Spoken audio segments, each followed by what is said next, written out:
السلام علیکم ورحمۃ اللہ وبرکاتہ۔ الحمد للہ رب العالمین والعاقبۃ للمتقین والصلاة والسلام علی سید الانبیاء والمرسلین۔ فاعوذ باللہ من الشیطان الرجیم، بسم اللہ الرحمن الرحیم۔ قل ان صلاتی ونسکی ومحیای ومماتی للہ رب العالمین لا شریک لہ وبذلک امرت وانا اول المسلمین، صدق اللہ مولانا العظیم۔ سامعین کرام، میرے عزیز بزرگ و عزیز دوستو، اللہ رب العالمین کا لاکھ لاکھ شکر احسان ہے کہ اللہ رب العالمین نے دین کی باتیں کہنے اور سننے کا موقع عنایت فرمایا۔ اللہ رب العالمین کہنے والے کو، سننے والوں کو عمل کی توفیق نصیب فرمائے۔ سب سے پہلے تو ہم یہ جان لیں کہ اسلام کے تمام احکام اپنے میں بہت ساری اندرونی، باطینی خوبیاں اور خصوصیات رکھتے ہیں۔ انسان نے ایک اللہ کے سوا دوسروں کے سامنے سر جھکا کے رکوع اور سجدہ کر کے شرک کیا۔ اسلامی شریعت نے اس کام کو حرام ٹھہرایا۔ اتنا ہی نہیں، ایک اللہ کے سامنے رکوع اور سجدہ کرنے کا حکم دیا، جس کا سب سے بہترین طریقہ نماز ہے۔ نماز اسی واسطے فرض کی گئی، اسی طرح شرک ختم ہو، انسان توحید خالص کا ماننے والا بنے اور انسان میں تکبر، گھمنڈ اور ریاکاری کی جڑ کٹ جائے۔ اسی طریقے پر اللہ کے سوا دوسروں کے سامنے نظر و نیاز اور چڑھاوے چڑھانے کی شرک برا طریقہ ختم ہو۔ صدقہ اور زکوٰۃ فقط اللہ ہی کے نام پر دینے کا طریقہ عمل میں آیا۔ اللہ تعالیٰ نے زکوٰۃ اسی واسطے فرض کی کہ طمع، لالچ ختم ہو۔ دنیاوی مال و دولت کے متعلق انسان کی طبیعت میں محبت ہوتی ہے، وہ پیار اور محبت انسان کو گمراہ نہ کر دے، اسی واسطے زکوٰۃ کے ذریعہ حکم دیا گیا۔ آخر دوسرے طریقے سے غریبوں، محتاجوں، اپاہجوں، یتیموں، بیواؤں کو فائدہ پہنچانے کے لیے زکوٰۃ فرض کی گئی۔ روزہ اسی واسطے فرض کیا گیا کہ نفسانیت ختم ہو، دل میں نرمی پیدا ہو، روح میں نور اور آنکھوں میں اس نور کے ذریعہ خوشی پیدا ہو۔ انسان نے اوروں کے لیے روزے رکھے، شریعت نے اس سے روکا، اور روزہ فقط اللہ ہی کے لیے رکھنے کا حکم دیا۔ انسان نے جھوٹے خداؤں، دیوی دیوتاؤں کے نام پر مکانات بنائے، ان مکانوں کے سفر اور زیارت کو عبادت بنا دیا گیا۔ اللہ تعالیٰ نے ایسا کرنا منع کیا، اور بیت اللہ کو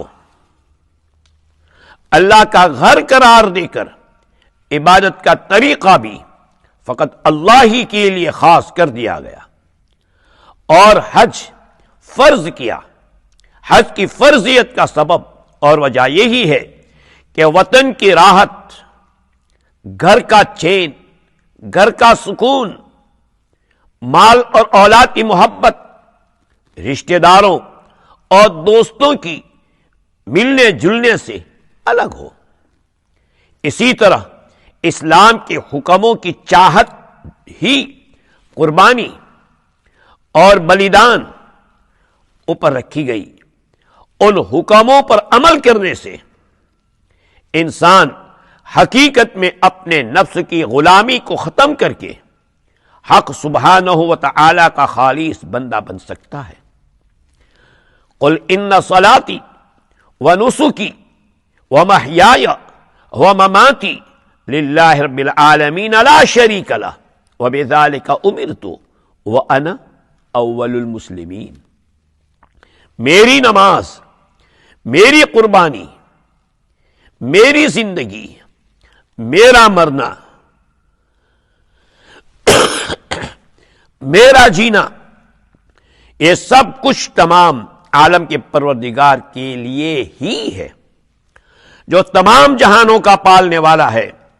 وہ ایک ہی ہے، اس کا کوئی شریک نہیں۔ دنیا میں فقط اسی کی بندگی، اسی کی عبادت کے لیے آیا۔ میں سب سے پہلے اس کا فرمانبردار ہوں۔ قربانی ایک عبادت قرار دی گئی، اللہ ہی کے لیے خالص کر دینے کا حکم ہوا۔ لن تنالوا البر حتی تنفقوا مما تحبون۔ اور جہاں تک تم اپنی پیاری چیزوں کو اللہ کے راہ میں قربانی نہ کرو، وہاں تک تم بھلائی اور کامیابی حاصل نہیں کر سکتے۔ اللہ رب العالمین قرآن پاک میں فرماتا ہے لن ينال الله لحومها ولا دماؤها ولكن يناله التقوى منكم۔ اللہ کے پاس نہ قربانی کا گوشت پہنچتا ہے، نہ خون پہنچتا ہے، بلکہ تمہارا تقوی پہنچتا ہے۔ مطلب یہ ہے کہ ہماری چھوٹی بڑی قیمت سے اللہ کی خوشنودی حاصل نہ ہو سکے گی، تمہارے اخلاص سے اور تمہاری نیک نیتی سے اس قربانی کے ذریعہ ہم اللہ کی رضا حاصل کر سکتے ہیں۔ عید الاضحیٰ کی سچی خوشی ایسے بندوں کے حصے میں جاتی ہے جنہوں نے ایام نحر میں یعنی عید الاضحیٰ کے دن اللہ کی خوشنودی کے لیے جانوروں کی قربانی پیش کی۔ یہ عمل کر کے وہ اس مقصد کو ثابت کرتے ہیں کہ ہماری جان، ہمارا مال، پوری دولت، نعمتیں اللہ ہی نے دیا ہے، اور وہ اس قربانی کے ذریعہ اپنی خوش قسمت سمجھتا ہے۔ اللہ تعالیٰ نے اپنے بندوں کو حکم دیا فَصَلِّ لِرَبِّكَ وَانْحَرْ، اپنے رب کے لیے نماز ادا کریں اور قربانی کریں۔ اللہ رب العالمین قرآن پاک میں ایک جگہ اور ارشاد فرماتا ہے وَلِكُلِّ أُمَّةٍ جَعَلْنَا مَنْسَكًا لِيَذْكُرُوا اسْمَ اللَّهِ، ہم نے تمام امتوں کے لیے قربانی کی رسم ضروری بتلایا، وہ جانوروں پر اللہ کا نام لو، کہ جس نے تمہیں دیا ہے تمہارا معبود ایک ہی ہے، اور اس کے تابعدار اور فرمانبردار بنو۔ اور اے اللہ کے نبی صلی اللہ علیہ وسلم، جو عاجزی کرتے ہیں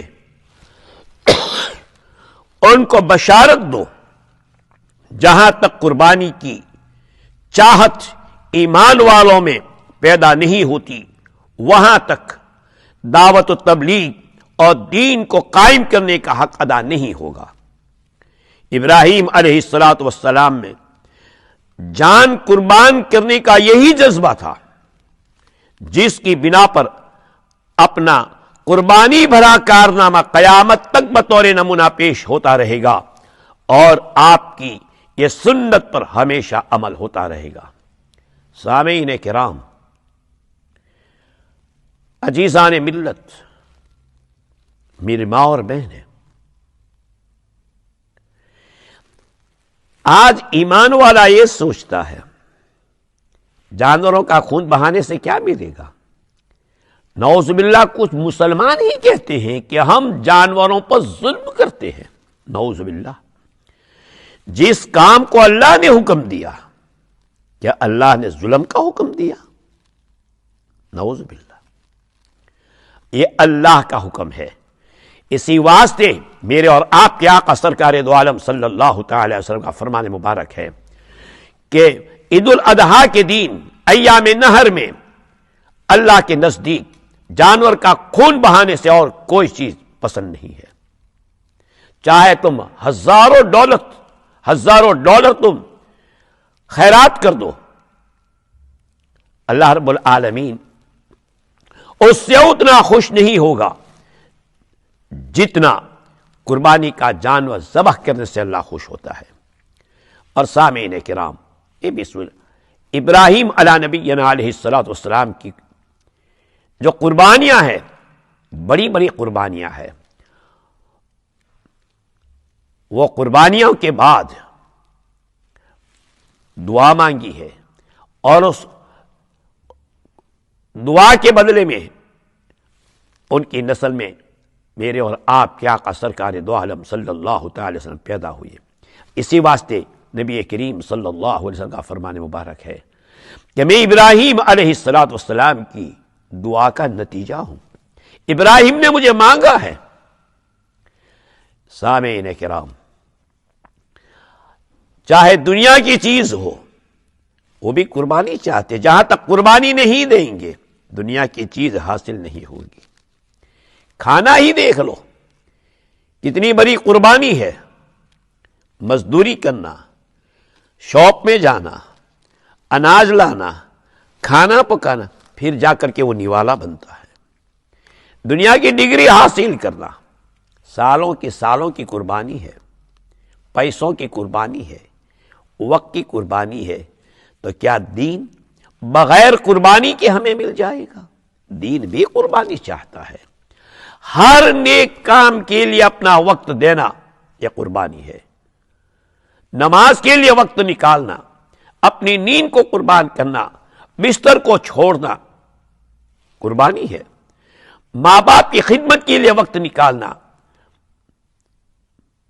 ماں باپ کے ساتھ بیٹھنے کے لیے وقت نکالنا، اپنی اولاد کی تربیت کے لیے، اپنی اولاد کو اچھی باتیں بتانے کے لیے وقت نکالنا، یہ قربانی ہے. آج ہم نے قربانیاں بند کر دی. آج ہمارے حالات کیا ہے؟ آج ہم نے ہماری ماں باپ کی خدمت کرنے سے کترائے. ہم ماں باپ کو کہتے ہیں آپ ہمارے گھر آؤ. بوڑھے ماں باپ، ان کو حکم دینا اب ہمارے گھر آؤ. ہم نہیں جا سکتے. سامعین کرام، اللہ رب العالمین ہمیں معاف فرمائے. رشتہ داروں کو ملنے کے لیے جانا، عیادت کے لیے جانا، نیک کام کے لیے دوڑنا، نیک کام میں ہاتھ بٹانا، یہ قربانیاں ہے.